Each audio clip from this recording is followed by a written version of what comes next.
বগুড়ার সারিয়াকান্দি উপজেলার যমুনা নদীতে অবৈধভাবে মাছ শিকারের বিরুদ্ধে অভিযান পরিচালনা করা হয়। উপজেলা মৎস্য দপ্তর ও উপজেলা প্রশাসনের যৌথ উদ্যোগে পরিচালিত এ অভিযানে ইলেকট্রোফিশিং যন্ত্র, 15টি ব্যাটারি, 8টি ইনভার্টার ও বিপুল পরিমাণ জাটকা মাছ উদ্ধার করেছে উপজেলা মৎস্য দপ্তর উপজেলা প্রশাসন। এ সময় অবৈধ মাছ শিকারের অভিযোগে 2 জনকে আটক করা হয়।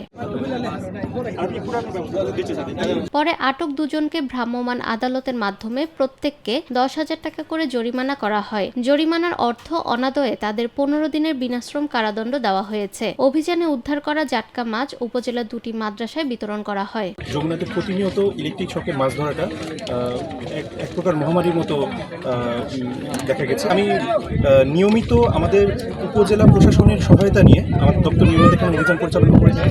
কিন্তু আপনার সংবাদের প্রেক্ষিতে আমি অনুভব করি যে একটা দীর্ঘ অভিযানের দেওয়া প্রয়োজন।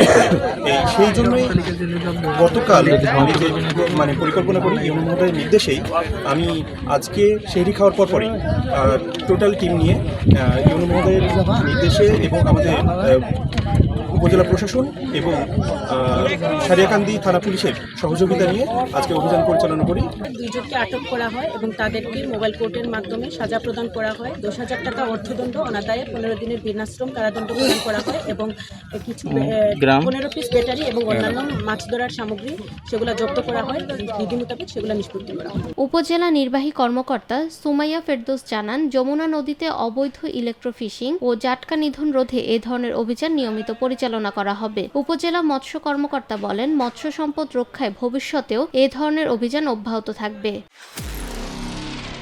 নিরপেক্ষ, সত্য প্রকাশে আপোষহীন।